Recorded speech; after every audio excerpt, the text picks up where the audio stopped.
E a parada é muito simples, assim, para que serve o dashboard? Ele serve para resolver uma pergunta de negócio. Então me diz uma coisa, por que o dashboard não é pop-up? Responde minha pergunta e some, cara. Eu não preciso armazenar isso. A própria lógica da gente construir dashboard, ela vem do modelo antigo de construir baseado em relatório. A própria relação da técnica, ela vai se transformar num prompt de alguma maneira, tá? Eu vou precisar lidar com o prompt, beleza, mas está se transformando, então bastante atenção nessa mudança. Eu entendo, tá? Que, tipo, no final das contas, a gente ter uma autonomia maior, e quanto maior a autonomia, a gente está trabalhando não só do ponto de vista de deixar isso mais escalável, né? Mas de tornar mais possível, mais factível as pessoas utilizarem dados no dia a dia.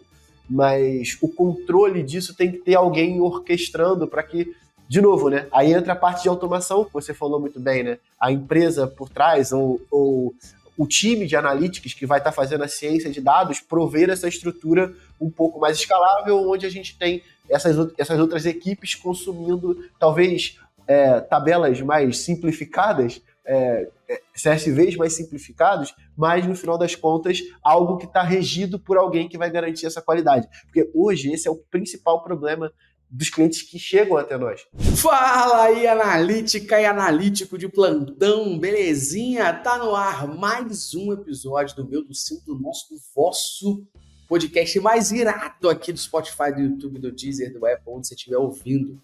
Não esqueça, inclusive, de se inscrever, dar 5 estrelas, para dar essa moral pra gente aqui, porque a gente trouxe um convidado muito bravo. Como sempre, sou eu aqui, Gustavo Esteves, um dos hosts do podcast, e ele, que é um dos caras mais cobiçados quando sai nas ruas, o diamante negro do Analytics, Luciano Fialho. Seja bem-vindo. A gente estava falando do convidado, pô. Mas antes tem que te trazer aqui, né? Aí, Luciano, o tema desse episódio aqui é uma coisa que, pelo menos eu, sempre quis ouvir na minha vida, e a gente trouxe alguém que sabe, né? A gente tá aqui só aprendendo, pô. Exatamente, é isso aí. Aquela consultoria gratuita. Então seja bem-vindo, Ricardo Capra. Para quem, vou pedir você se apresentar aí, mas eu acho difícil alguém que está no mercado de dados, está estudando, aprendendo sobre isso, não ter esbarrado alguma vez em Ricardo Capra, Capra Lab aí, mas vou pedir para você explicar para a galera se apresentar, contextualizar, e mais uma vez é uma honra ter você aqui com a gente. Salve, Luciano, tudo bem? Prazer estar com vocês aqui, cara. É muito legal poder vir falar sobre métricas aqui. Meu nome é Ricardo Capra, eu sou o fundador do Capra Institute for Data Science. A gente é um instituto internacional dos Estados Unidos, né, com base no Brasil e Europa. E nosso papel é pesquisar e desenvolver a cultura analítica. Então, a gente está muito próximo do trabalho de métricas, mas, obviamente, mais relacionado com a relação humana, como os dados estão interferindo na vida das pessoas. E eu estou recebendo vocês aqui num dos nossos laboratórios, né, uma sala de radares aqui, para a gente fazer esse papo e poder, obviamente, monitorar um pouquinho desses dados e falar um pouquinho sobre eles aqui também. Obrigado pelo convite, gente. Pô, a gente que agradece, tá maluco, meu irmão. Pô, é bom que você já falou. É bom que ele já falou que ele estava falando de cultura analítica e tal, e não é à toa que o nosso podcast é como ter uma cultura orientada a dados. Pô, a gente trouxe a pessoa certa, você. Estamos aqui, ó, já tô com o meu notepad aberto aqui para aprender um pouquinho mais, né? Porque se tem uma coisa que a gente ouve o tempo todo é a galera falar que tem uma cultura orientada a dados. E na hora do vamos ver, né? É isso que eu queria já começar aqui fazendo a pergunta para você, Capra, que é esse termo que a gente fala muito hoje, que é o termo data-driven, né? Ele tem esse conceito, ou traz essa ideia da gente ter uma orientação baseada a dados, ou basear tudo que a gente olha diretamente ligado a essa tomada de decisão baseada em dados. E a gente vê muita gente falando que é data-driven, ou tem uma cultura analítica orientada a dados. Para a gente começar aqui, contextualizando para a nossa audiência e trazendo, primeiramente aqui, a gente, contextualizando, o que é ser data-driven na prática e qual a importância disso para as empresas que ainda não são? Ou para a galera que acredita que é e talvez agora, na tua explicação, vai descobrir que ainda não é. Legal, cara. Primeiro que eu acho que data-driven a gente olha isso através de um nível de evolução de maturidade. Então, não te torna data-driven da noite para o dia, nem como organização, nem como indivíduo. Tem alguns passos para evoluir isso. Então, na verdade, começa numa negação com relação ao uso de dados, né? De uma maneira geral, a gente tem muitas defesas e receios de inserir o uso de dados no nosso dia a dia, ou por receios das questões técnicas envolvidas, ou por não conhecer as fontes de dados, ou por conhecer tecnicamente muito a abordagem, mas daqui a pouco não conhecer sobre o negócio. Então, tem várias questões aqui que fazem com que a gente geralmente negue o uso de dados. Mas ao longo dos anos e ao longo dos tempos, com a aceleração da tecnologia da informação e dos dados no mundo, obviamente as empresas, os indivíduos foram evoluindo, saíram da negação, né, passaram a experimentar, se sentir mais à vontade, se sentir mais seguro, e então começaram a ocupar essa posição de data-driven. Mas o que é ser data-driven, né? A gente caracteriza o data-driven aqui como um equilíbrio entre a capacidade e as habilidades individuais humanas, ou seja, aquelas habilidades de olhar para a informação, consumir informação, lidar com isso tecnicamente, e, em segundo plano, a questão da automação da informação, ou seja, eu tenho informação, recursos automatizados em forma de informação para me dar suporte à tomada de decisão. Então, eu tenho uma questão que é uma capacidade individual humana e uma capacidade técnica, ou seja, desenvolvimento de tecnologias que dão suporte. Este equilíbrio é que cria um indivíduo data-driven. Né? Qual é a diferença do indivíduo que não tem nem as habilidades e nem os recursos técnicos? É o indivíduo que toma decisão baseada em feeling. E aí o feeling está aí no fundo do painel de vocês, que é o achismo, né? Ou seja, eu não me preparei, não tenho habilidades necessárias para consumir informação, lidar com informação. Ao mesmo tempo, eu não tenho nem os recursos técnicos para fazer essa parada. Então, no final do dia, o contraponto do feeling é exatamente o indivíduo orientado por dados. Mas só tem que tomar um cuidado nessa abordagem, porque geralmente a gente tem outros dois lugares que a gente tem que tomar cuidado, porque eu posso ter muita tecnologia à minha disposição, muitas ferramentas, mas mesmo assim não ter uma habilidade para lidar com essa informação. Daí eu caio onde? Eu caio num lugar que a gente chama de infoxication. Uma intoxicação por consumo de informação que eu não sou data-driven, eu só tenho um monte de ferramentas. Então, tem que tomar cuidado sempre nisso, porque o data-driven ele equilibra, realmente, um skill, uma habilidade de lidar com tecnologia e informação e também com essa questão de ter recursos disponíveis para fazer esse trabalho. Né? Então, isso que a gente chama de equilíbrio. Inclusive, isso cria aquele indivíduo lá que tão nomeado por Gartner e outros institutos de pesquisa que fala do self-service analytics, né? Que é o indivíduo aquele que ele mesmo, em qualquer lugar, consegue olhar para a informação e dar suporte à sua própria tomada de decisão através de dados. Né? Então, o indivíduo data-driven, geralmente, ele tem junto uma camada de ser autossuficiente com relação à análise do próprio dado para tomar decisão. Pô, isso aí é muito bom, porque em cima do que você está falando, já pegando aqui, tem gancho para outras perguntas todas, já foi uma excelente abertura, porque você trouxe 2 pontos que a gente bate muito aqui na nossa conversa. Número 1 é como as pessoas são orientadas a dados até que o dado seja inconveniente à sua opinião, né? Então eu confio no dado, o dado me ajuda nisso, mas a partir do momento que ele é inconveniente à minha opinião, ele é inconveniente ao que eu quero, eu vou lá e falo, esse dado está onde? Você puxou da onde? Qual é a fonte? Está certo? Você fez a query correta? Da onde está o banco? Que banco é esse? Essa informação veio da onde? Não, isso está errado. Rever, faz uma auditoria. Você começa a contestar o dado porque ele é inconveniente a sua opinião, né? E a gente bate muito nessa tecla aqui, que é toda vez que você falar com alguém e o dado for a favor do que a pessoa pensa, cara, você está comprado. Agora, quando não for a favor, for inconveniente, aí a pessoa começa a questionar a fonte de dado, a métrica, a informação, o que você gerou, como é que você transformou isso. E o segundo ponto que você trouxe foi a gente ficar intoxicado com a quantidade de informações que a gente tem, e isso, para mim, é uma grande armadilha que tem hoje presente no nosso mercado, e até te fazer uma pergunta em cima disso, que é, eu vejo particularmente muita gente que está se desenvolvendo e aprendendo muito a parte de dados do nosso lado, e a galera indo para um lado que é se especializar e aprender e virar especialista ferramental, que é, eu vou aprender Python, eu vou aprender Power BI, eu vou aprender Tableau, eu vou aprender Google Analytics, eu vou aprender alguma coisa ferramental. E na hora, o exemplo que você trouxe aqui, né, do Self-Service Analytics, eu não consigo fazer, porque eu aprendo a fazer algo que foi demandado por mim, por alguém para mim, né? Eu mesmo ter uma visão analítica por trás disso, eu não necessariamente consigo. E eu vejo isso acontecendo nesse momento em demasia no nosso mercado, que é a galera indo para especialização. Não estou dizendo que essa especialização não faça sentido, mas a galera está esquecendo o outro lado, que é o lado que você trouxe aqui, o lado também humano, o lado da gente entender por trás das situações, o que eu faço com isso, para que eu estou fazendo isso, qual o motivo por trás disso, qual a minha visão analítica por trás aqui.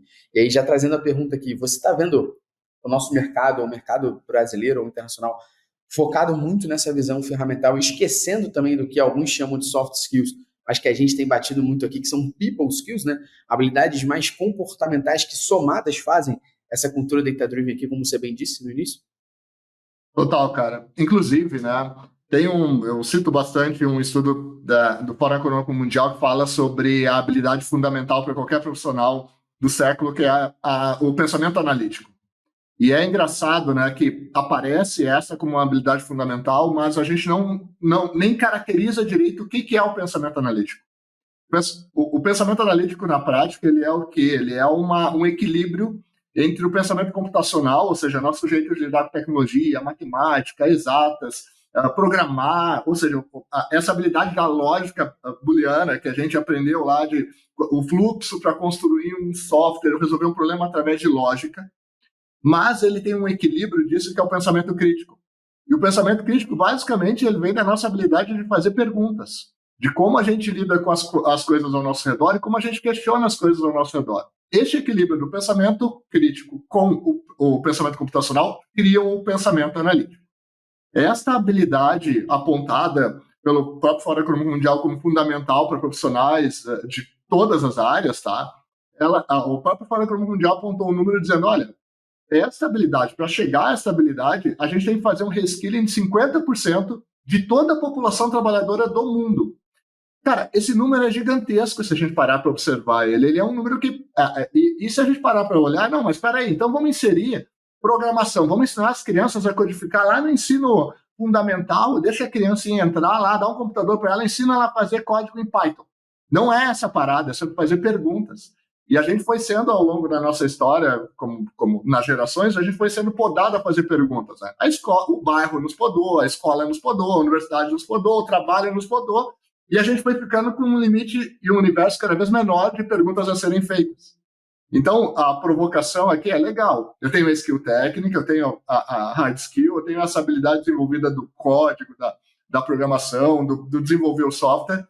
Mas como que eu estou lidando com essa questão das perguntas? Né? Como que eu estou permitindo que as perguntas sejam feitas de forma mais aberta? Como é que eu estou olhando pela lógica, não a lógica booleana, mas a lógica da dialética, a lógica do diálogo, a lógica de fazer perguntas? Afinal, a própria abordagem do ChatGPT não é nada mais, o prompt não é nada mais do que a gente fazer uma conversa dialética com a máquina para fazer perguntas.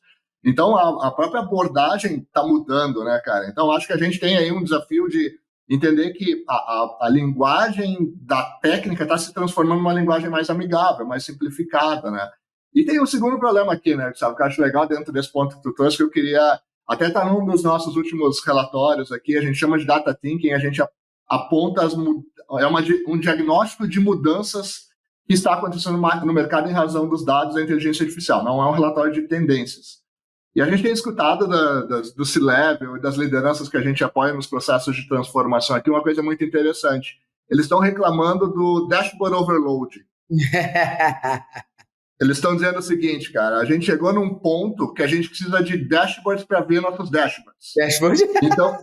Então a gente enlouqueceu aqui, porque a gente não sabe mais para onde olhar, nossas equipes não sabem mais para onde olhar, e quando a gente pensa nisso, a gente pensa, vamos produzir um dashboard para resolver esse problema. Ou seja, virou numa parada repetitiva porque ficou fácil tecnicamente para fazer essa parada, que as perguntas pouco importam, elas na verdade estão construindo muitos sistemas de informação, e se vai olhar antigamente, não é da idade de vocês, porque vocês são muito novos, tá? Mas a gente fazia pilhas de relatórios dentro do sistema de gestão empresarial, tinha lá uma pilha de relatórios, agora a gente tem pilhas de dashboards. E a parada é muito simples, é assim, para que serve o dashboard? Ele serve para resolver uma pergunta de negócio. Então me diz uma coisa, por que o dashboard não é pop-up? Responde minha pergunta e some, cara. Eu não preciso armazenar isso. A informação já está no banco de dados. O que eu deveria ter é uma informação pop-up. Ela responde minha pergunta e some. E ela não tem por que estar armazenada como um dashboard. A própria lógica da gente construir dashboard, ela vem do modelo antigo de construir baseado em relatório. Então, tecnicamente, a gente vai ter uma mudança grande para as pessoas que produzem informação, que fazem analíticos aqui para frente, Anselmo e Luciano, porque a própria relação da técnica ela vai se transformar num prompt de alguma maneira, tá? Eu vou precisar lidar com o prompt, beleza, mas está se transformando, então bastante atenção nessa mudança. Desculpa falar tanto, mas é que esse tema é um tesão falar. você pode falar à vontade, tá aqui para isso, pelo amor de Deus. Quanto mais você falar, melhor pra gente, pô. Então eu fico Vai ser feliz. eu falando que os caras são os otários, porque fica fazendo overload de dashboard. Que Pô, bom. mas isso que você bateu, cara, eu ia falar 2 pontos aqui pra gente trazer outras perguntas, mas 2 pontos do que você trouxe que eu acho muito relevante. Primeiro, essa questão do dashboard ilimitado, né? Para tudo, as pessoas criam dashboard, como você bem trouxe, e agora a gente tem mais dados ainda que comprovam que isso é verdade. E eu trago essa reflexão. Peraí, rapidinho, é absurdo, né? Você teve que fazer uma pesquisa para, sabe, até isso é algo recursivo, tá ligado? Então, assim, você teve que fazer uma pesquisa para poder entender que tá tendo um overload e aí os caras viram isso aonde? No dashboard. Toma essa daí. Como é que essas coisas se conectam? Esse é meu ponto, né? A gente falou das habilidades comportamentais, o Capra trouxe uma principal, que é o pensamento analítico, é sobre a gente fazer perguntas. Eu já fui considerado, em empresa que eu trabalhei, como é que foi que falaram para mim? Eu fazia perguntas não no sentido de, pô, não vou fazer o que alguém mandou, pelo amor de Deus, vou fazer, mas eu preciso minimamente entender para que é, porque dessa forma eu consigo entender o que eu vou usar. E falavam que eu era muito questionador, que eu deveria, né, ficar um pouco mais calmo ali e fazer o que estava mandando. E era, por exemplo, vamos construir o dashboard, eu, para quê? Era a minha pergunta. Ninguém sabia. Pô, então se ninguém sabe, para que a gente construir um dashboard? Se eu não tenho informação do para que eu estou construindo, eu não sei nem o que eu vou botar ali dentro. É uma coisa para gringo ver, né? É paisagem. E eu vejo que, principalmente no mercado de marketing, vai minha porrada na galera aí, a galera quer criar dashboard para tudo. Eu já fui quase cancelado na internet uma vez que eu falei que tinha gente que construía dashboard de 90 páginas que não fazia o menor sentido. E quando você ia ver, 90 páginas estava recriando ferramentas que bastava se que eu clicasse e tinha resposta. E eu fui quase cancelado uma vez por conta disso, porque simplesmente os caras ainda vieram alegando para mim que era um dashboard interno. Eu falo, não importa para quem é. Você tem 90 páginas, meu irmão, não é possível. Você está querendo trazer uma análise em cima de um dashboard, quando na realidade dashboard é para outra coisa. É para responder uma pergunta que em cima dessa resposta eu vou analisar e eu vou para outro critério. Então, como é que essas duas coisas se conectam, né? Saber entender perguntas, saber fazer perguntas e entender é minimamente, por exemplo, se a gente fosse olhar a engenharia de requisitos, né? Se eu quisesse pensar num projeto de analytics aqui como um todo, eu tenho que entender qual é a fonte, para quem é, quem vai consumir, por que eu estou fazendo, qual o motivo por trás disso, qual resposta eu quero ter. Isso é uma engenharia de requisitos que eu vou fazer perguntas antes mesmo do projeto. Então, como é que a gente pode estar negligenciando uma habilidade que é comportamental e tão primordial para a nossa área como essa que a galera está deixando de lado, achando que vai botar um fone de ouvido, pegar suas coisas no gira e seguir a vida, né? Quando na realidade, até para você fazer isso, você tem que saber fazer perguntas, porque aquela demanda que está lá, se você não tiver entendimento, você vai trazer mais tempo de trabalho para a empresa, mais custo para a empresa e é pior para todo mundo. Né? Isso aqui já ajuda a gente a falar um pouquinho sobre o que é uma cultura orientada a dados. Eu queria trazer a sua opinião em cima disso, sobre as pessoas que estão ouvindo a gente, que estão numa empresa, trabalham numa empresa. Quais são os pontos assim cruciais para a galera desenvolver ou promover essa cultura orientada a dados dentro de uma empresa? Como é que a galera pode fazer isso? Porque tem muita gente que está ouvindo a gente aqui agora, Capra, que está assim, tá, estou ouvindo, como é que eu levo isso aqui para dentro? E outras que estão ouvindo a gente é o próprio dono da empresa, o C-Level aqui, que está ouvindo, e você pode fazer top-down.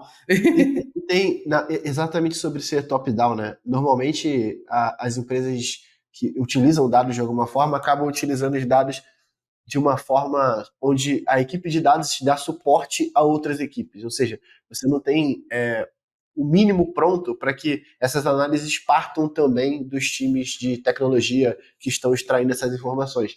Então acaba que eu acho que isso tudo é muito um vício que a gente tem, porque dados hoje é um puxadinho de outras áreas, e não uma vertical onde a gente está pronto para poder, até com autonomia para poder fazer essas perguntas. Quer essa porra para quê? Então, se você puder trazer uma visão mais orientada e trazer esses pontos, assim. Na verdade, é até interessante, assim, porque quando o Gustavo estava falando aquilo, eu estava ouvindo ele dizendo, não, porque quando a gente vai construir uma solução de informação, um dashboard, um produto de informação para dar suporte de decisão, a gente vai olhar para as fontes de dados que a gente tem, estruturar uma arquitetura da informação, definir quais são as perguntas que precisam aparecer, então desenhar o tal do dashboard. Tá errado.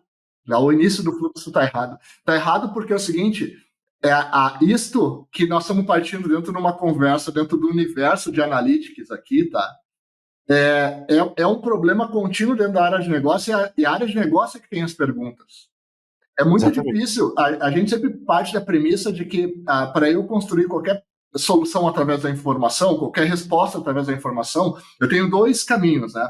Um é a partir do banco de dados. Então, eu pego todos os dados que eu tenho, boto modelos de aprendizagem de máquina a trabalhar ali dentro e começo a gerar possíveis respostas em forma de dashboards e boto os usuários, as pessoas de negócio a navegar nisso até que possíveis respostas para possíveis perguntas, né? Exatamente. É o carro na frente do boi. Ele é um caminho bacana se eu estou tentando buscar uma inovação, tá? Só que ela vai levar tempo, é como uma pesquisa e desenvolvimento. Eu vou ficar navegando naqueles dados, um dia eu vou descobrir realmente algo inédito numa modelagem matemática incrível que vai me dar um modelo de projeção que nunca se tinha visto. Não tem que parar esse trabalho, não é sobre não ter. O problema é que, enquanto isso, tem lá a área de negócio levantando o tempo todo hipóteses de negócio e ela nem testa isso nos dados, porque dá muito trabalho chamar alguém de analytics para testar essa parada. Então, eu vou fazer o seguinte, eu vou testar do meu jeito aqui, eu sou um vendedor. Eu vou bater na porta, vou fazer minhas visitas, depois do que der certo eu lanço no sistema.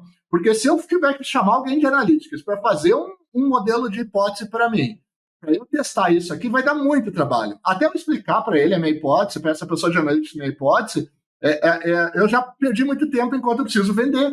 Porque se eu não vender, eu não viro o meu negócio. Eu estou indo por esse lado, tá? Porque surge um sujeito no meio dessa história que esse sujeito, essa pessoa, esse indivíduo, ele é um cientista de negócios. E a gente viu primeiro isso acontecer na área de marketing, tá? Então, assim, pensa numa área de marketing tradicional dentro do mercado. O quanto uma área de marketing precisa da área de analytics ou BI de uma companhia? Zero. Eles são independentes. CRM é independente. Eles criaram as próprias áreas de analytics dentro das áreas de negócio. As áreas de negócio estão pegando só as próprias pessoas de negócio, então pega uma pessoa de marketing, uma pessoa de CRM, e pessoa, vai lá e treina Analytics, olha essa história dos dados, aprende umas ferramentas e vem tu mesmo experimentar dentro do nosso ambiente.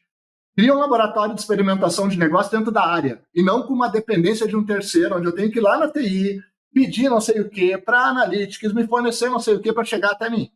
Então, as áreas de negócio, em razão da complexidade de acesso à informação, que é uma coisa histórica, que vem lá da era do silo da TI, que travava a informação e o dado, tinha que pedir permissão e tal. Então, as próprias áreas de negócio, e eu não estou falando de uma pequena empresa, estou falando de bancos, que começaram a criar suas próprias independências como área de fazer ciência dentro da área de negócio. Só que eles não chamaram isso de analytics, eles só falaram, não, a gente está fazendo experimentos com dados dentro da nossa própria área. Então, isso aconteceu no marketing, aconteceu no CRM, está acontecendo em venda, está acontecendo em logística, está acontecendo em todas as áreas de negócio. Cada vez menos uma dependência de TI e de BI Analytics, como a gente conhece, e criando sua própria, seu desenvolvimento local. Ou seja, por quê? Porque isso parte da pergunta de negócio. Eu preciso experimentar hoje uma hipótese aqui dentro. Não dá tempo de eu pedir para ver um dashboard desse negócio lá para a área de Analytics e TI. Eu vou fazer aqui. Então, fulano de tal, cria aqui para a gente uma visualização desse negócio. Só consigo fazer numa planilha aqui. Faz uma planilha. Vamos testar uma planilha. Roda isso numa planilha e mostra aqui para a gente. Pô, cara, está incentivando dentro de um programa falando de Analytics, uso planilha. Não é sobre isso, é sobre pergunta. Se eu consigo estruturar a resposta numa pergunta numa planilha, então roda onde for. Tá? Então, eu acho que o que a gente está vivendo hoje, tá, Gustavo, é um pouco dessa percepção de independência das próprias áreas de negócio. Elas descobriram que para navegar nessas ferramentas de analytics estava cada vez mais fácil. Então, eu vou abrir meu próprio Power BI lá na minha área de negócio e vou fazer meus experimentos lá mesmo.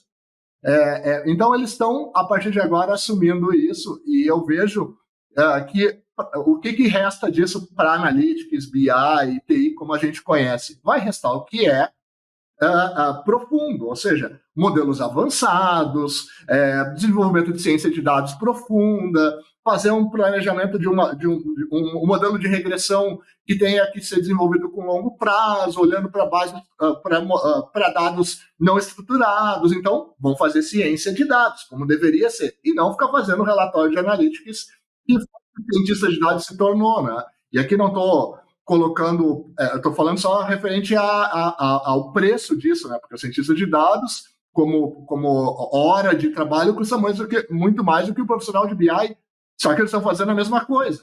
Tá? Então, assim, a área de negócio percebeu isso e disse, não, vai aprender essa tal de ciência de dados e fazer aqui. Ah, não, mas é só cruzamento de dados. Então faz aqui. Né? Então, a gente está nesse momento de mercado, tá, que as áreas de negócio querem ser data-driven, independente do desenvolvimento do resto da companhia. Então, as próprias áreas estão fazendo seus avanços para se tornar orientada por dados e de alguma maneira. Então, só aterrissando e devolvendo a palavra, Gustavo, assim, eu acho que, primeiro, a pergunta de dados, a pergunta de negócios deveria estar à frente de tudo. Esta pergunta de negócio deveria gerar uma arquitetura de informação que gerasse a resposta. Se eu, dentro da área, consigo navegar nisso, Self-Service Analytics, melhor. E se eu preciso uma arquitetura mais profunda, eu vou solicitar para uma área especialista. E isso vai gerar uma automação da informação. Se a automação da informação vai vir com o Power BI, que já roda o Self-Service Analytics na ponta para o negócio, beleza.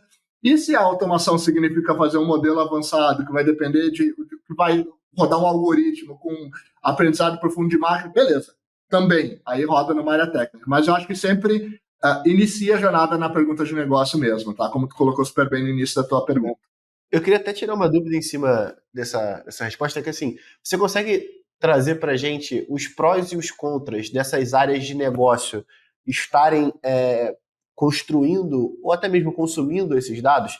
Porque assim, do meu lado assim, eu consigo ver que a gente vai ter um problema de conseguir construir algo que é, primeiro, democrático à empresa inteira, né? Porque existem descobertas dentro desses silos que podem ser interessantes para as outras áreas, então essa conversa acaba ficando um pouco mais limitada. Mas eu queria saber de você, assim, quais são os prós e contras, os prós e os contras dessa abordagem aí. Cara, tem vários... Como tudo na vida tem prós e contras. Não, claro. Mas foi super feliz na tua abordagem, que é isso, tá? Uma das contras muito claro disso não, vou ter retrabalho. Porque se eu estou fazendo um trabalho na área de marketing, estou fazendo meu trabalho no CRM, eu estou tendo um retrabalho desnecessário, porque isso está acontecendo simultaneamente, enquanto poderia acontecer de maneira integrada numa fila de projetos dentro da área de analítica, ciência de dados e tal. Então, óbvio que tem contras também relacionados com isso. Agora é o seguinte, tá? Eu até vou fugir da pergunta, porque não importa prós e contras, cara. É inevitável. É inevitável porque a democratização da tecnologia analítica, os recursos analíticos, as ferramentas vão ficar tão simples que é inevitável que isso vá acontecer na área de negócio. Até porque esse pensamento de não, mas espera aí, cara, vai ter retrabalho. Não, vai ter retrabalho do jeito que a gente pensa a construção de dashboards e relatórios atualmente. A nossa próxima geração não vai fazer do jeito que a gente faz, ela vai perguntar, o dashboard pop-up vai surgir e vai desaparecer. Eu vou falar vai ser uma interface que ela não precisa nem ser visual. Eu posso fazer isso por voz. Eu só preciso saber o ranking de top 5 aqui de vendas hoje.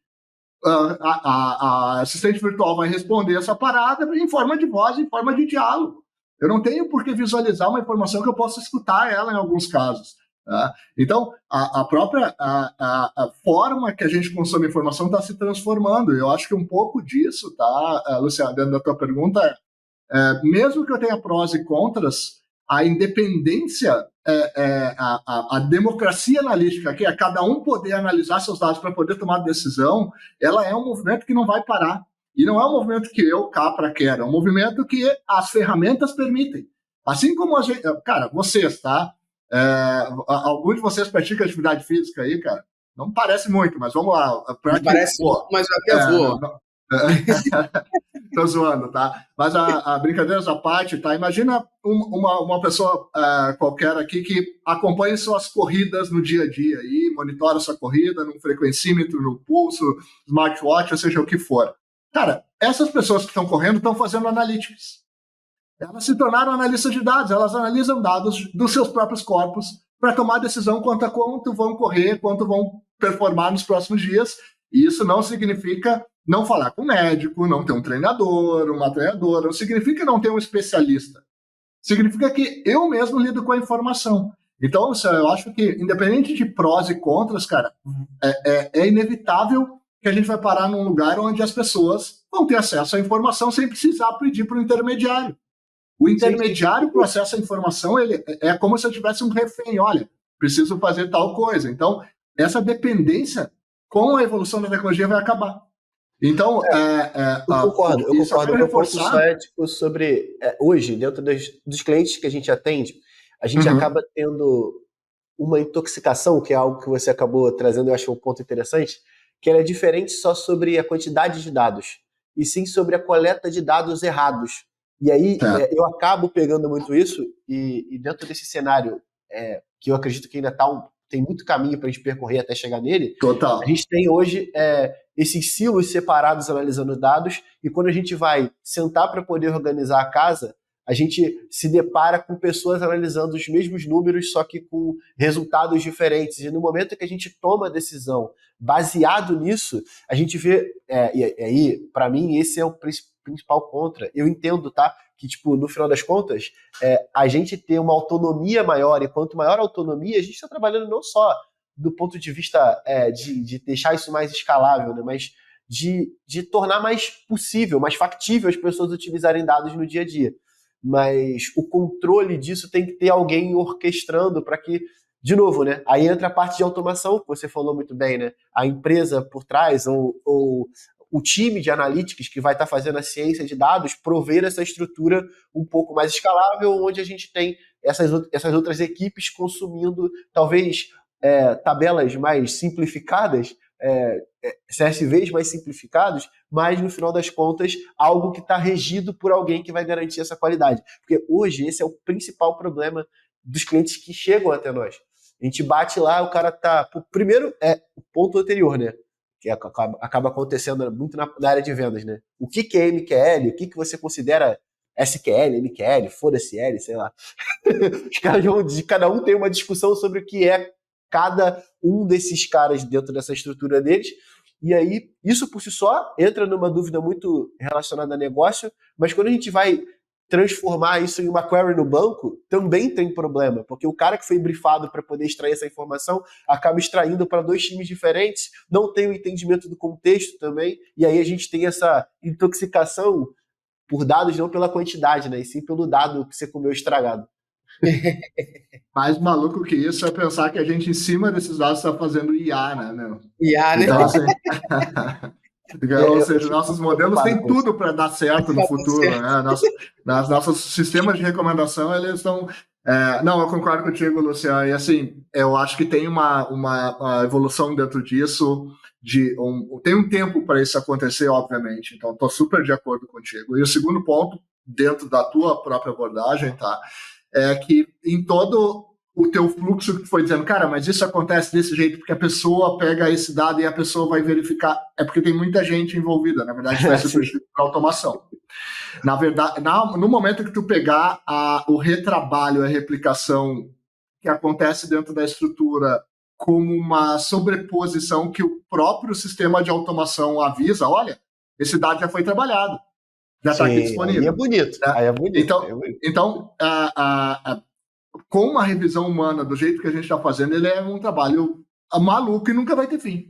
Tu tem toda a razão. É a mesma história aquela de, cara, vamos esperar para começar a fazer nosso trabalho de analytics aqui depois que a gente terminar de estruturar o Data Lake. Nunca vai terminar, cara. Nunca vai terminar. Vai esperando terminar o Data Lake, tu não vai fazer nunca um analytics, nunca um dashboard, porque nunca vai terminar, porque sempre vai ter uma nova fonte de dados, vai ter um dado com inconsistência que vai entrar no banco e assim por diante. Então, ficar esperando o momento ideal para essa virada não vai acontecer, tá? Mas assim, tá, eu de forma alguma, tá? E até acho que é legal o teu ponto que tu trouxe de trazer outro ponto aqui, tá? Que a minha intenção não é trazer uma verdade absoluta sobre o tema, tá, cara? Bem pelo contrário, minha visão aqui é trazer o que a gente está ouvindo de anseio do cliente, das organizações e como elas estão se movimentando, tá? O que a gente está vendo é que esse movimento ele é de se libertar exatamente disso que tu falou agora. Não, peraí, mas eu vou sentar com o cara e ele vai dizer que tem um dado inserido errado. Não, mas por que eu não posso, eu mesmo, que cuido da equipe que está inserindo o dado, olhar para isso? Sim, então, nós estamos falando a mesma coisa por visões diferentes, tá? Então, eu concordo, tá, cara, muito contigo que isso não acontece da noite para o dia. que essa virada ela não é uma coisa espontânea ou organizada. Geralmente ela acontece de maneira caótica. Inclusive, essa pergunta do Gustavo lá no início, tá? Cara, como é que a gente faz um movimento de cultura data-driven e tal? Que bacana. Vamos contar isso para nossa audiência que gosta do tema. Cara, se alguém gosta de cultura data-driven é porque não passou por um processo de cultura data-driven. Porque passar por um processo de cultura é uma desgraça. É uma mudança que tu perde gente, as pessoas não se adaptam, sistematicamente falha, tecnicamente falha. Tem um monte de problema no meio disso e ninguém sai feliz no final de uma mudança cultural. É desgastante, porque tu muda tudo dentro do processo cultural. Me lembro como se você estivesse chegando, mal comparando, né? Como se você chegasse lá agora numa região onde tem majoritariamente uma religião definida e você dissesse, olha só, tá vendo tudo isso que você acredita? Esquece, agora tu vai acreditar nisso daqui.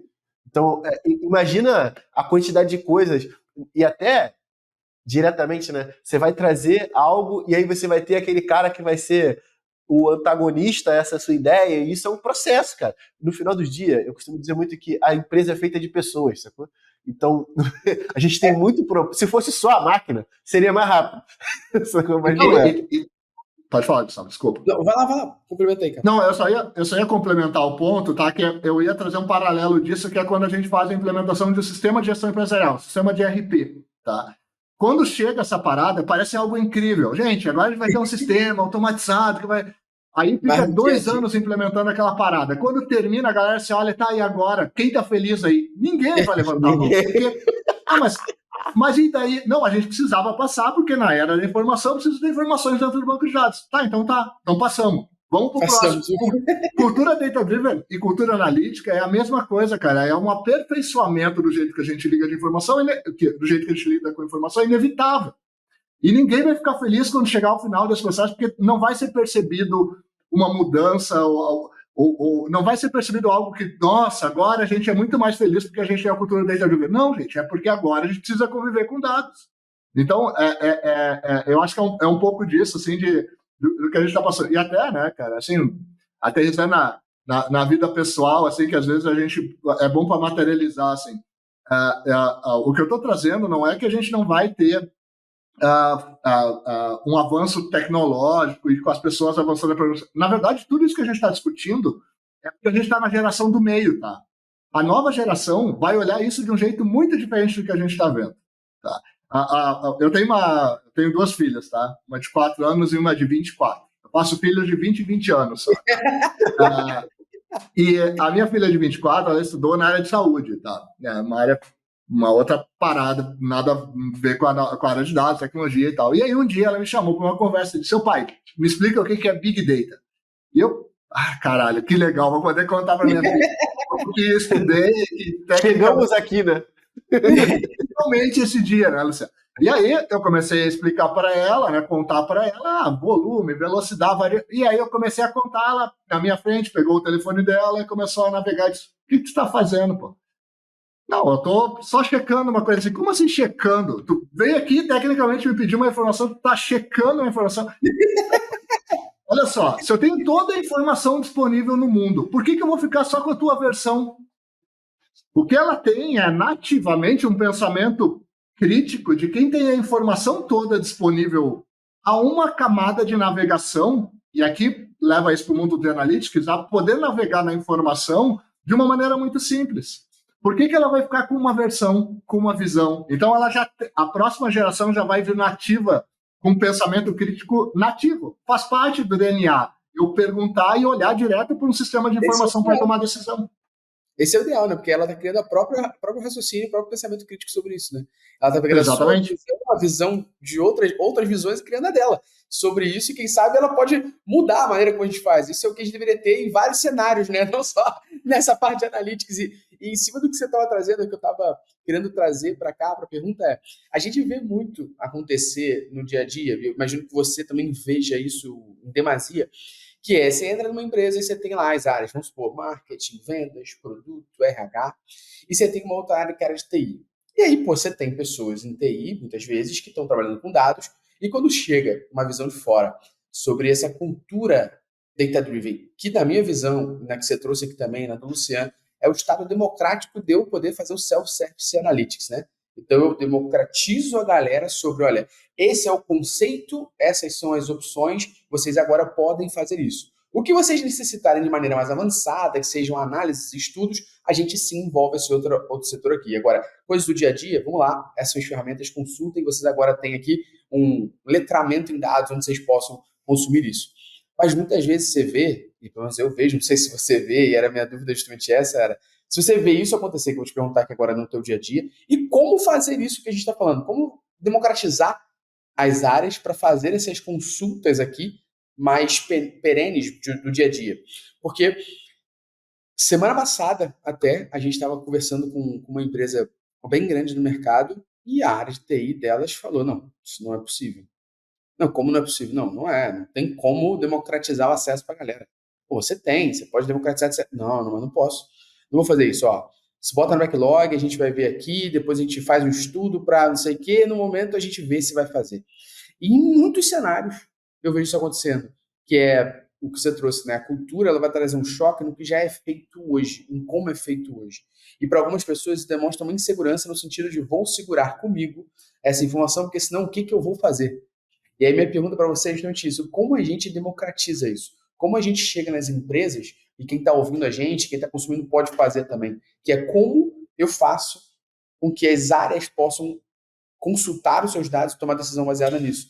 E o que você trouxe no início aqui do Excel, cara, eu falo até no meu livro no início, eu falo assim, meu irmão, você quer começar a fazer análise de dados? Pega um papel, caneta e anota, minimamente, e cria um processo e uma rotina, que é o processo é de o que eu vou anotar e para que eu vou anotar, é uma rotina de quanto tempo que eu vou anotar e de quanto tempo eu vou consultar. Pronto, aí você vai evoluindo no estado da arte, mas minimamente é você fazer. Começa por onde dá e depois vai. Como a galera pode fazer isso? É legal esse teu ponto aí do anotar, né, cara? Porque a gente pensa que a pessoa analítica nasceu depois da tecnologia, na verdade não, né? Certamente vocês têm aquele amigo que tem um açougue, uma padaria e tal, que depois virou um grande varejista, ou alguém que conhecem de uma história que virou um grande varejista, que é uma pessoa que previamente já é analítica, e que começou a contratar pessoas de tecnologia para transformar a sua visão analítica numa forma de empoderar a tomada de decisão do próprio negócio. Então, o analítico não surgiu não surgiu depois da tecnologia, o analítico surgiu antes da tecnologia. É uma maneira lógica e estruturada de estruturar a tomada de decisão. Né? Por favor. Vou dar um exemplo disso. É uma série que está na Netflix, que é The English Game, que é uma série que é sobre a FA Cup, que é a Copa da Liga da Inglaterra, que é bem antiga, que é como surgiu, assim, de fato, o campeonato britânico, tá? E aí, olha como é que o pensamento analítico é legal aqui, Capra. Em cima dessa série The English Game lá, o dono de um time, que eu acho que era o West Ham até, os times só podiam contratar trabalhadores e os outros times eram lords. A FA Cup era encontro dos times de lords com os times de trabalhadores. Olha o que esse cara fez. Ele foi lá na Escócia, contratou um jogador que uma vez ele viu jogar, que era muito foda, contratou o cara, e o cara chegou lá sabendo que ele iria trabalhar na empresa de carvão e jogar bola. Quando ele chegou, ele falou assim, não, você só joga bola. Você está aqui como contratado porque obrigatoriamente você tem que ser meu trabalhador, mas o que eu quero é que você só treine. Você só vai treinar. Ou seja, o que o cara fez aqui no final das contas? Ele pensou de maneira analítica e falou, beleza, a regra é que o cara precisa trabalhar, mas ele não precisa, ele está contratado. E no final esse time ganhou a Copa da Liga em cima de um outro time que era de Lords e tal.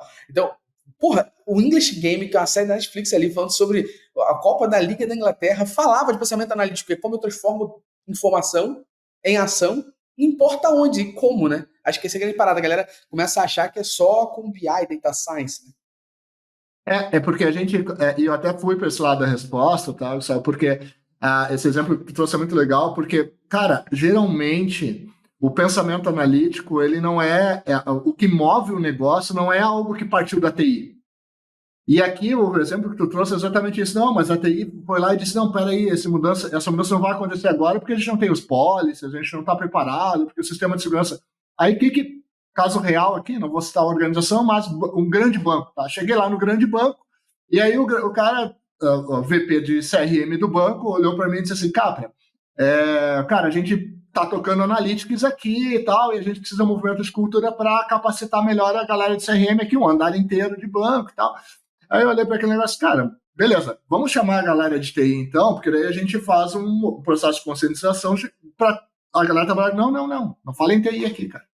A gente não chama a TI para fazer as paradas aqui. Como assim, cara? Tá vendo aqui esses servidores embaixo dessas mesas aqui? A gente foi comprando e toca sozinho aqui, cara.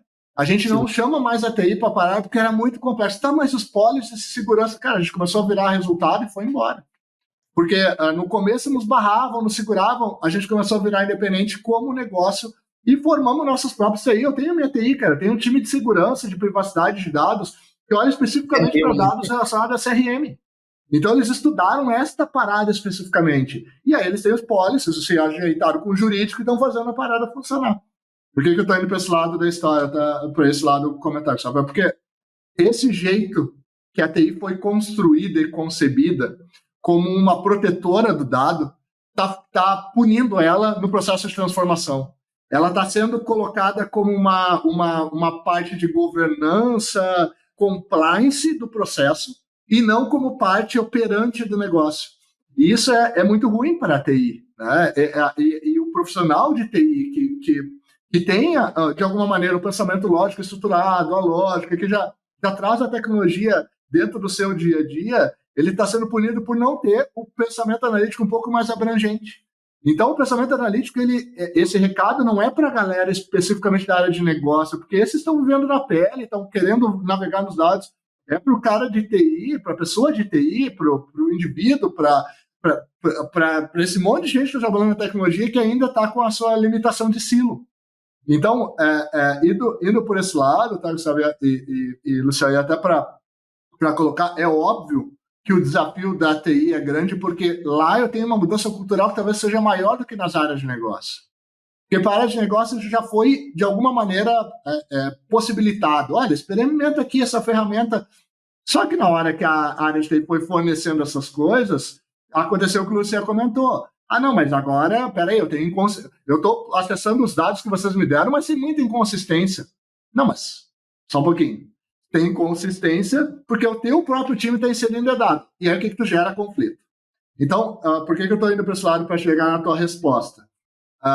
Uma das coisas que a gente aborda bastante no processo de uma transformação organizacional, tá, é que tragam não intermediário, uma pessoa para conciliar essa conversa entre TI e negócio.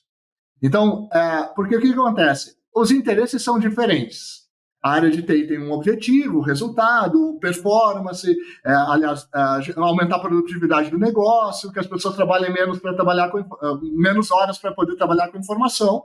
E a área de negócio tem um objetivo de performance. Então, elas têm metas, objetivos, KPIs diferentes dentro do negócio. Quando elas vão fazer o diálogo, cada um vai puxar para o seu lado. Então, o ideal é que se traga pessoas para mediar essa conversa. E aqui eu estou falando, sim, de um consultor, uma empresa especializada, alguém que ajude uma dinâmica, empresas que trabalham com dinâmicas para os grupos trabalharem a questão da pergunta, explorarem, dos grupos trabalhando juntos. Porque geralmente o que falta é esse diálogo dele ser uma coisa mais fácil, menos travada, com menos... O fluxo tem que ser mais ativo. E o que a gente está vendo ainda é uma separação entre áreas. É sempre esse debate que a gente está trazendo para cá. A TI está fazendo desse jeito e a área de negócio está fazendo desse. Pô, tá errado, porque a gente está trabalhando, obviamente, juntos. É muito óbvio o que eu estou dizendo, mas geralmente a gente não tem uma mediação da conversa. E a gente precisa encontrar mediadores para essa conversa acontecer. Obviamente, fluxos de trabalho, mas mediadores também. Tá? Pô, isso que você trouxe me lembrou da área de produto, né? A área de produto hoje, ela tem o PO, né, que é o Product Owner, que nada mais é do que a pessoa que está ali com os seus times organizando e sendo a mediadora, o mediador dessas conversas, né?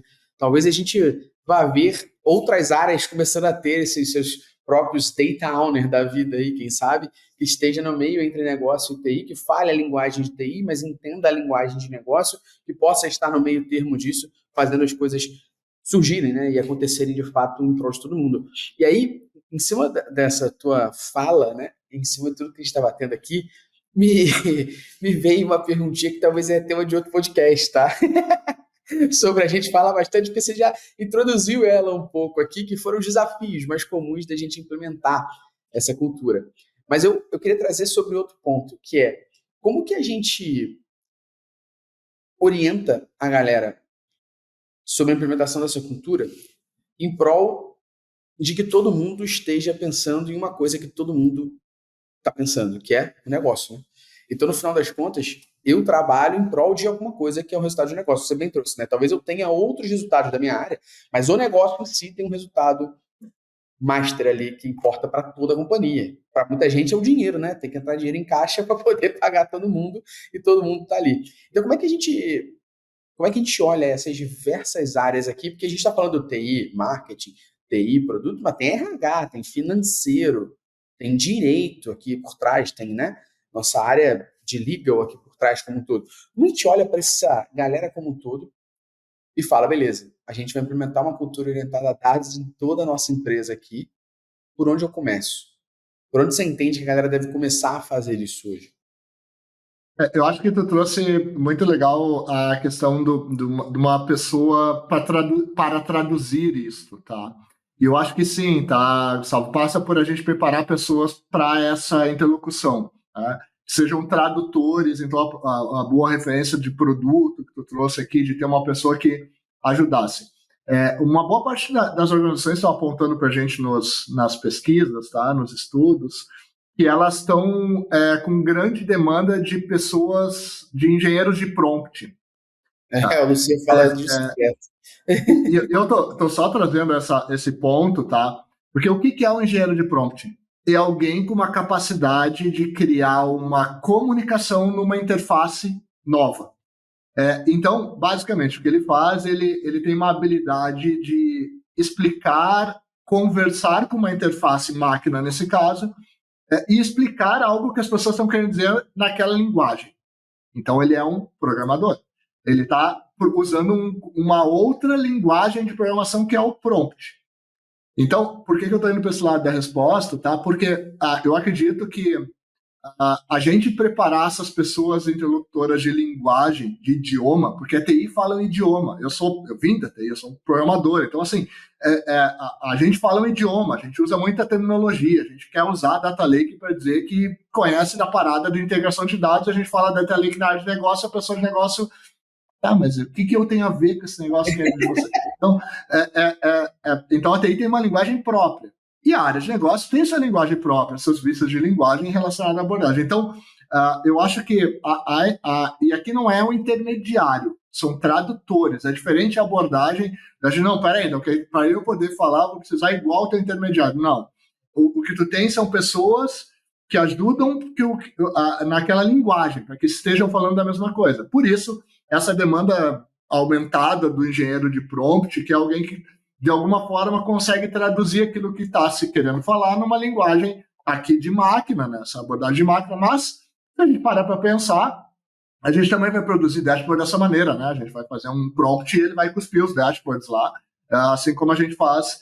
Então a lógica é a mesma, né? Eu preciso só dizer qual a informação eu preciso ver, eu preciso em qual tipo de gráfico, ou me sugere qual gráfico é melhor, cospe a informação para mim, então no final é um prompt, mas eu preciso de qualquer maneira entender que tipo de pergunta ou qual a linguagem eu preciso usar para aquilo. Dito isso, tá, sabe, eu acho que esse momento de transição que a gente está, talvez o que a gente tenha que estar mais apto é para encontrar esses mecanismos de conversa. O mecanismo de conversa ele pode ser um workflow, pode ser um framework, para te poder sentar com a área de negócio e a área de TI, olharem para o mesmo sistema. Então, eles olham, o framework é esse, a gente precisa preencher essas caixinhas, assim como o Canvas. Porque a área de negócio se apropriou do Canvas para poder olhar para o seu negócio, mas a gente precisava ter esses mecanismos que ligassem a área de TI e a área de negócio num Canvas. Então, quanto mais a gente tiver esses instrumentos visuais que ajudem essa linguagem a acontecer, é melhor. Tá? Eu acho que em resumo, a gente dá a volta e cai no problema da comunicação, da linguagem, dos perfis diferentes de pessoas, né? Mas eu acho que a ferramenta do Canvas, do framework, ele materializa isso, tá? Eu acho que é um jeito de a gente diminuir esse atrito, cara. Legal. Ô, Luciano, eu tenho uma pergunta em cima do que o Capra trouxe aqui para você, cara. Que essa pergunta é importante, que é, pô, a gente está aqui aprendendo muito com o Capra, que está trazendo para a gente assuntos maravilhosos, que alguns confortam meu coração, por a gente ter mais gente pensando igual, né? E outros é bom para a gente mandar isso para muita gente, né? Ouvir o que o Capra está falando aqui. Mas tem uma pergunta, para mostrar minha habilidade de fazer perguntas aqui nesse momento, pergunta que não quer calar é, como a gente pode se tornar mais produtivo no nosso dia a dia? Tem alguma bebida que auxilia a gente nisso, cara? Ó, não tem só uma bebida, tem diversos tipos aqui, ó. Coffee mais muito forte, tá? Tem café em cápsula, drip coffee, café em grão, para você poder ficar ligadão aí, meu parceiro, estudando sobre dados e implementando Aprendendo uma tudo que a gente está com falando certeza aqui. vai ser mais rápido, né? E tem Vai ser mais desconto aqui. caótico, vai ser mais rápido também. Quem quiser comprar seu café em grão, cápsula ou drip coffee, tem o linkzinho da descrição aqui com 15% 15%, meu para parceiro. você tomar esse néctar sagrado, que eu só tenho habilidade boa de fazer pergunta nesse momento, porque eu tô tomando um café para me deixar acordado. Não, se vocês tivessem me visto antes do café, vocês iam ver o quanto eu tava me arrastando aqui na O cadeira. Luciano chegou, preparou um café para ele já, Capra. Para ele já tá amaciado já, vir mais tranquilo, pô. Pra ele vir de boa, né? E, Luciano, segunda pergunta aqui que não quer calar é: existe algum lugar que a profissional de marketing, produto, consiga aprender sobre tudo que a gente está falando aqui, além deste podcast maravilhoso? Métricas Boss Prime, pô, muito forte, mais de 22 treinamentos lá dentro para você poder avançar a sua carreira, dentro da sua carreira, né? Sobre Digital Analytics e dados no geral, né? E olha Tem aí, a aqui gente o tá link também aqui, para você. e a gente está batendo na descrição como você de negócio tem que aprender sobre isso, para cada vez mais no dia a dia ser autossuficiente, né? A gente bate muito nessa tecla, a gente tem até uma frase que a gente fala que não existe mais tempo para você de negócio não aprender sobre dados, métricas, porque você tem que metrificar o teu dia a dia. Capra trouxe o exemplo, eu trago outro sempre na academia também, Capra. Eu falo que objetivo é o que a gente quer, né? KPI é a métrica que vai ser aquela métrica que vai medir nosso objetivo de maneira simples, rápida e eficaz. Ou seja, na academia a gente faz, porque na hora do dia a dia do negócio você fica com medo, né? Tem que ir para dentro estudar sobre isso, e se quiser, nossa moral tá aqui. Mas, ó, voltando, Capra, nas nossas perguntas, você falou num momento aqui sobre IA, né? Você falou, pô, mas nem teu IA pegar esses dados errados, meu Deus. E a gente tem visto muito agora, né? A grande buzzword do momento é IA. E eu vejo gente falando que é orientado a IA. Eu acho muito doido isso, inclusive. Acho que é um termo meio que a gente tem que tomar cuidado, né? Orientado a IA. Mas a IA sendo introduzida no meio de tudo, eu acho importante. Eu queria trazer justamente sobre isso. Como que o uso da IA pode ajudar nas organizações a serem mais ágeis, eficazes nessa tomada de decisão, porque a gente está falando ainda, né, de olharmos o nosso mercado e implementarmos essa cultura, como você bem disse, vai perder gente, vai ter choque, vai ser difícil, e a gente já está falando de outra coisa sendo orientada junto aqui. Eu entendo que tem um caso que você trouxe muito, muito bem falado aqui, pontuado, que eu até bato com você há um tempo sobre isso, que é, cara, muitas vezes a pessoa que está na ponta, ela só quer fazer uma pergunta que alguém responda. Se ela vai fazer isso por voz, se ela vai fazer isso por texto, talvez ela não queira nem acessar a ferramenta. Ela quer ter só um negocinho ali onde ela fala, oi, quantos pedidos eu fiz ontem? Você fez 1.200 pedidos, acabou. É isso que ela quer. O que ela vai fazer com isso depois é uma análise. Então, como é que as empresas podem incluir dentro das suas organizações o uso da IA para deixar mais ágil ou até democrático esse uso de dados? Bom, primeiro que tu trouxe um termo que para a gente está aparecendo muito, inclusive apareceu no nosso estudo. Eu até vou mandar no privado aqui, Deixa com a tá? gente. Que é o radar, o último radar que a gente publicou de pesquisa, que fala exatamente do termo que tu trouxe, tá? Sabe que é o AI Driven. As lideranças de negócio nos trouxeram o seguinte ponto, tá?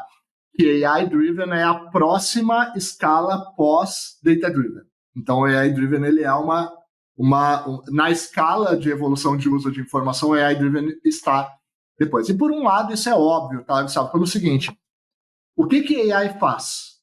Ela resolve, aspas aqui, tá? Mas ela resolve o problema de infoxication.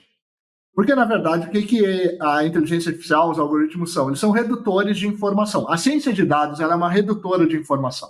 A gente tem tanta informação disponível por causa de Big Data, volume, velocidade, variedade de dados, e a gente precisou criar redutores. Uma delas foi a ciência, que reduz a quantidade de informação que a gente vê em dashboards, relatórios ou em sistemas automatizados de tomada de decisão, como algoritmos de inteligência artificial, AI. Então, afinal, é impossível a gente dar like em todos os nossos amigos do Instagram, então ele vai nos ajudar a selecionar alguns e a gente vai dar like naqueles que a gente costuma dar like. É um redutor de informação, porque não tem como a gente acessar todos. Beleza. Dito isso, tá? Onde é que estão os riscos disso? Está, obviamente, na fonte de dados, da desqualificação de uma fonte, da questão da alucinação do artificial, então máquinas que alucinam e toda a parada dentro disso. Mas eu queria primeiro só também materializar que isso não é uma tendência, tá? Porque vamos lá, o que é um profissional AI-driven? Um profissional AI-driven é um profissional que é orientado a tomada de decisão dele é orientado pela inteligência artificial. Beleza. Vamos pensar onde é que isso está instalado. Porque deve ser empresas de alta tecnologia que estão rodando no mundo. Vamos lá, gente. Vocês andaram de transporte de aplicativo nos últimos dias? A motorista de transporte por aplicativo é um profissional 100% AI-driven. O trajeto que vai fazer, a recompensa financeira, a relação dele com a própria empresa acontece via chatbot com uma inteligência artificial. Esse indivíduo, ele não tem relação. Se vocês entraram num transporte por aplicativo e não cumprimentaram o motorista, vocês eliminaram a única chance desse indivíduo ter uma relação humana. Porque toda a relação desse indivíduo é com inteligência artificial. Toda tomada de decisão desse indivíduo é orientada por inteligência artificial. Não tem nenhuma relação ou tomada de decisão dele necessariamente que é data-driven. Então, ele pulou, esse indivíduo, essa pessoa, ela pulou o ser orientado por dados e se tornou AI-driven direto. Qual o problema disso? O problema é que ela não sabe o que está interferindo no processo decisório dela muitas vezes. Muitas vezes essa pessoa não foi preparada para questionar por que ela não está passando em tal rua da cidade, que foi bloqueada pelo aplicativo ou foi bloqueada porque as pessoas foram dar bloco por não ter segurança e aquilo eliminou economicamente aquela rua da cidade. Então, o AI-driven ele não é necessariamente um problema, porque ele é uma necessidade num fluxo de informação aumentado. Mas tu não conhecer o que está nos dados que estão ali dentro é um risco, porque tu está sendo limitado a um mundo determinado por outras pessoas. Aí Posso dar um exemplo? Cara, pode falar. Um exemplo disso que você trouxe do Uber e tudo mais, né, do aplicativo de carro. Só para dar um exemplo legal, eu aqui moro na Barra da Tijuca, aqui no Rio, e muitas vezes para ir para a Zona Norte, a gente tem que passar pela linha amarela. E a linha amarela tem pedágio. E um belo dia, e o trajeto, sei lá, da minha casa para casa dos meus pais, que é na Zona Norte, é meia hora pela linha amarela. Um belo dia, eu peguei o Uber, entrei no Uber, dei bom dia pro cara, fiz o cara ter relação humana comigo ali, né, e tudo mais, beleza? O cara me respondeu, eu falei para ele, vamos pro Meyer, né? Vamos pro Meyer, beleza. Quando eu saio da minha casa, ele tem que virar à esquerda para ir pra linha amarela. Ele virou à direita. Aí eu virei para ele e falei assim, dá licença. O senhor virou à direita? Tá um caminho esquisito? Aí ele, tá mandando a gente pela Zona Sul. Eu falei, pela Zona Sul? Eu falei, irmão, a gente vai pegar a Zona Sul inteira, o centro? Que loucura. Linha amarela quebrou, não é possível. Né? Deve ter estourado todos os pedágios. Aí ele virou e falou assim, eu não sei porquê, mas nunca manda eu passar no pedágio. Eu falei, o senhor dá o seu celular aqui 2 segundinhos? Aí ele, claro, falou, tá aqui, tá uma configuração chamada evitar pedágio. O senhor tá evitando pedágio. Então, se eu tiver que ir para Niterói, o senhor não vai passar pela ponte. O senhor vai por Magé. Vai para Magé. O senhor vai por Magé. Aí ele, caraca, o senhor salvou minha vida. Por isso que outro dia eu não tava entendendo. Eu peguei a linha amarela e ficou mandando descer na freguesia toda hora para pegar a Grajaú. Eu falei, tá evitar pedágio. Acho que é exatamente o exemplo do que você tá falando aqui pra gente. E isso está acontecendo exatamente isso, sem uma educação adequada do analítico, né? Da abordagem com relação aos dados que estão ali presentes. Então, assim, cara, a gente falou especificamente no transporte por aplicativo, mas vamos pensar em bancos, tá? Fala com um atendente, uma gerente de banca do teu banco localmente, quem toma a decisão é um algoritmo que foi projetado e programado e está distribuindo as decisões com relação a isso de uma maneira geral, tá? Então, eu acho, cara, que o AI-driven ele já é uma realidade instalada na sociedade. A gente muitas vezes não está percebendo que isso está acontecendo no nosso dia a dia. Parte do nosso fluxo de tomada de decisão está sendo interferido, por isso a gente não está notando. Então, eu acho que aqui precisa uma consciência com relação a esse artificial. Então, uma educação exatamente desse papo que a gente está fazendo aqui, de o que está presente nos dados, onde pode ter um erro nos dados, o que está ensinando a máquina, né? Onde tem um viés que está sendo ensinado por uma máquina de maneira inadequada. Porque essas pessoas foram preparadas para serem data-driven, de alguma maneira elas têm esse senso crítico mais afiado, consegue perceber, não, peraí, esse é um erro de software. Isso aí é um erro na programação, ou erro do modelo, ou erro do dado que está sendo considerado, ou como tu deu exemplo agora, Gustavo, no aplicativo de uma determinada função. Então, por isso a gente precisa aumentar essa consciência sobre essa relação com o artificial maior do que qualquer coisa, porque, de uma maneira geral, se a gente parar para pensar que eu tenho um fluxo muito elevado de informação, as pessoas têm cada vez menos tempo e têm cada vez mais crise de ansiedade, paralisia de tomada de decisão em razão da quantidade de informação que tem. O que eu preciso fazer? Eu realmente preciso continuar diminuindo o fluxo de informação. Para diminuir o fluxo de informação, não posso fazer isso de maneira manual. Vou ter que usar automação. Se eu estou usando automação, vou usar IA. Então, a partir desse ponto, cara, a gente tem que ter consciência do que está sendo inserido no nosso dia a dia como ferramenta, instrumento e tecnologia para tomada de decisão. Tá? Nesse caso do motorista de aplicativo, ele é muito óbvio, mas está no nosso dia a dia e a gente, às vezes, não está percebendo isso dentro de outras coisas. Né? Perfeito. Capra, a gente vai para os finalmente aqui do nosso podcast, que é um bate-bola. O que eu vou fazer? Eu vou fazer uma pergunta para você. Você vai falar aquilo que está no teu coração e você pode contextualizar, mas não pode pensar muito, tem que ser aquilo que vem. A gente quer verdade nua e crua. Então a gente vai te fazer a pergunta, você responde, pode contextualizar à vontade, viu? Se não quiser, também fica tranquilo, deixa a galera pensando. Boa, então bora lá. Para você, cara, qual é a habilidade essencial para a gente ter sucesso em dados? Pensamento analítico. Boa. Pensamento analítico, concordo plenamente. Como a gente já contextualizou no início aqui, eu não preciso nem próximo. Perfeito. Um conselho para quem está começando na nossa área de dados.